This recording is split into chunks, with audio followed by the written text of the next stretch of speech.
I've returned but can't bring myself to talk about internet censorship. And I'm so tired of the election that I can't even think about talking about it right now. Listen, this kind of fatigue happens to the best of us. Perhaps my fatigue is exacerbated by the fact that I'm 9 months pregnant, sweating at my desk because Georgia has been sitting at over 80 degrees and 90% humidity in late October, and I feel like I'm living in a bowl of soup. A bowl of bat soup. Sorry, was I not supposed to make that joke?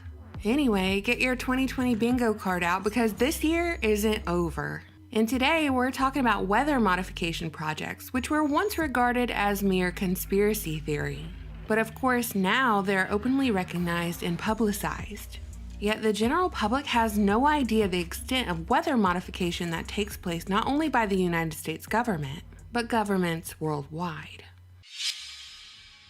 Let us first define weather modification, which is, on a basic level, the act of intentionally manipulating or altering the weather. Historically, the most common form of weather modification has been cloud seeding, which can serve the purpose of increasing the water supply and presents in the form of rain or snow. On the flip side, a goal of weather modification could be prevention instead of production, preventing hurricanes or storms from happening.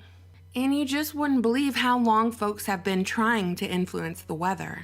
That being said, we're going to fast forward past the rain dances and go straight to early instances documented in newspapers. In 1905, when San Diego was suffering from drought, the merchants of Los Angeles approached a professional rainmaker and offered him a $1,000 reward if he could make it rain 18 inches in 3 months in Southern California. The rainmaker took him up on the bet, and he concocted a secret mix of 23 chemicals in large evaporating tanks. And he built rain towers to bring on the downpour. Curiously enough, it rained when the rainmaker said it would, and in fact, he did such a good job that he caused flash floods, resulting in millions of dollars in damages. Around that time, folks who claimed they could influence weather were generally regarded as quacks, reserved mostly for circus sideshows. But somewhere along the way, someone identified weather modification as something more than entertainment, more than a good headline.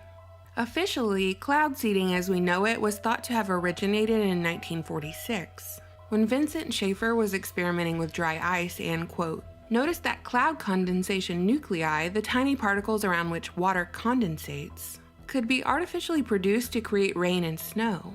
Schaefer put his discovery to the test by seeding the clouds over the Berkshire Mountains in Massachusetts and successfully created precipitation.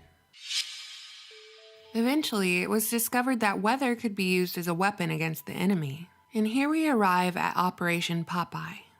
Operation Popeye was a highly classified weather modification program that took place between 1967 and 1972. It involved a cloud seeding operation during the Vietnam War with the goal of extending Vietnam's monsoon season. Basically, through cloud seeding, Operation Popeye induced and prolonged the rainy season.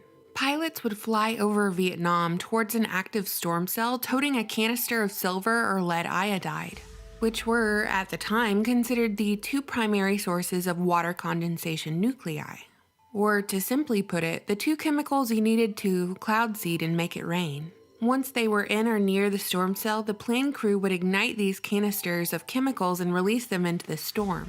And once a super scientific KitchenAid mixer action happened, these chemicals would prolong the storm when they mixed with the already present precipitation up in the clouds. What's weird is this practice was completely kept secret from the public. The Nixon administration denied Operation Popeye and lied to Congress, but somehow journalists got a hold of the details and published stories about rain being used as a weapon. Maybe that was back when mainstream journalism was actually a respectable career path. Either way, Operation Popeye was highly classified.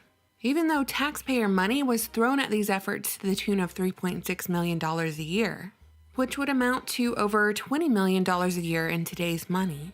And even though Operation Popeye has since been declassified, its success as a weapon of war has been downplayed, with its effectiveness being dubbed unverifiable. For something whose effectiveness was dubbed unverifiable, there certainly was a lot of fallout for using weather warfare for hostile purposes. In 1978, a new treaty went into effect under the Environmental Modification Convention, prohibiting the military or other hostile use of environmental modification techniques as they were found to have widespread, long-lasting, or severe effects. Basically, this convention banned weather warfare like what we saw in Vietnam, but it didn't ban the actual practice of playing God and manipulating the weather for other purposes. In fact, right now as you're watching this, someone somewhere is probably seeding a cloud. But the practice of geoengineering has fallen under heavy criticism in recent years, with the argument being that it's not really about helping the environment, it's about control. Control of people and control of money, because if you control the weather, guess what? You control the food supply. If you can create flood or drought, you can create feast or famine. If this technology falls into the wrong hands, do you think the goal could be having everyone begging and groveling on their knees for relief from the very individuals who created the problem in the first place? Furthermore, there's growing concern over the chemicals being sprayed into the clouds and their long-lasting effects on the human body, animals, and the earth, as those chemicals get absorbed into the ground, our drinking water, and our skin. Finally, what are the ramifications for playing God? What happens when you mess with nature in this way? How does this practice affect our overall climate, and does it destabilize our weather systems? And when climate change is such a hot topic, why does the government's use of weather manipulation never seem to make it into the conversation? Instead, the goals of Agenda 21 and Agenda 2030 are implemented across the populace to fight climate change. And these solutions have somehow manifested as population control, living in pods, eating bugs, elimination of private property, and everyone living in smart cities. But no, they never seem to mention how much the government and private corporations mess with the weather. Really, if you simmer down every argument that makes it to the mainstream that climate change pushers are begging for, it boils down to one thing. They're begging for more government intervention. I mean, how much power does your government actually need over you?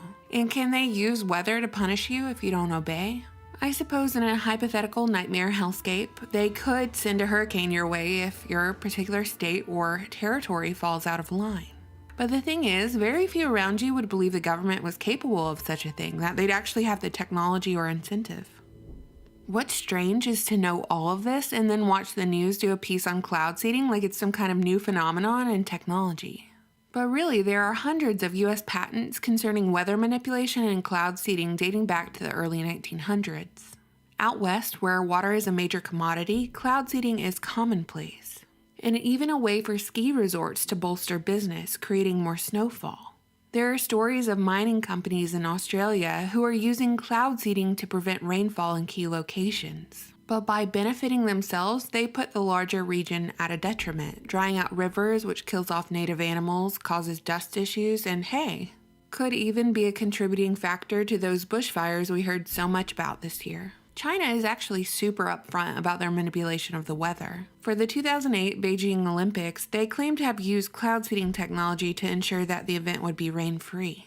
Back in 2018, China announced it was launching the world's largest weather control machine, with the ability to modify the weather in an area similar to the size of Alaska, with the stated goal of increasing rainfall along the Tibetan Plateau to meet the water demands of their population. While China is uncharacteristically upfront about their weather meddling, more than 50 other countries discreetly use the practice of cloud seeding on the regular. Again, I ask, what are the consequences of playing God? Why is the conversation surrounding climate change as manipulated as the weather? What are the long-term effects of the chemicals they're spraying into the clouds and raining down on us? And lastly, can we trust governments worldwide to be upfront, honest, and ethical in their weather endeavors?